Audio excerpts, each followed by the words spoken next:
Emma was 17 when she started working at the tiny corner bakery on Maple Street. It was her first job, a part-time gig to help her mom with bills after her dad passed away. She worked early mornings before school, often arriving in the dark while the city still slept. The bakery wasn't busy, but it had regulars, old couples, construction workers, teachers, and one man who never said a word. He came every Friday at exactly 6:45 a.m., always in a navy jacket, always wearing a red scarf.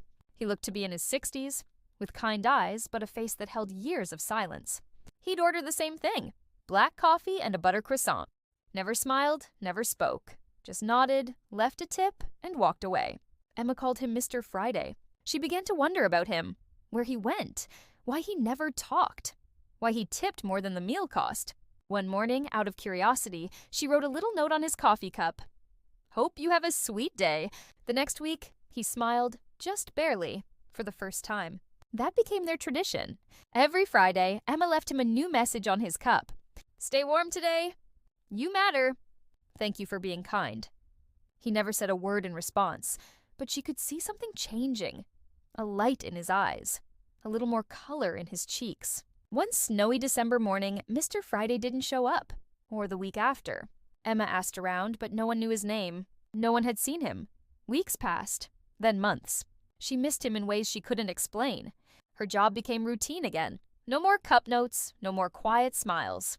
Eventually, she graduated, left the bakery, and went on to college. Life moved forward, but part of her always wondered.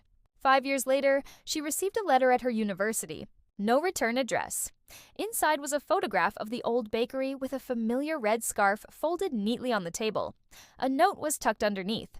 "Dear Emma, you saved my life and never knew it. I used to come to the bakery on Fridays because it was the only place I felt human. After losing my wife and son in a car crash, I stopped speaking to people. I stopped living, really. But your tiny notes, they made me look forward to something again. You reminded me that people still care, even without knowing the full story. You gave me hope. I moved away to be closer to my sister. I'm finally getting better. Thank you for being the light in a stranger's darkest hour. Sincerely, Mr. Friday. P.S. I hope you're still spreading kindness." Emma cried for a long time. That day, she went to a nearby coffee shop and left a note on a stranger's cup. "You reloved."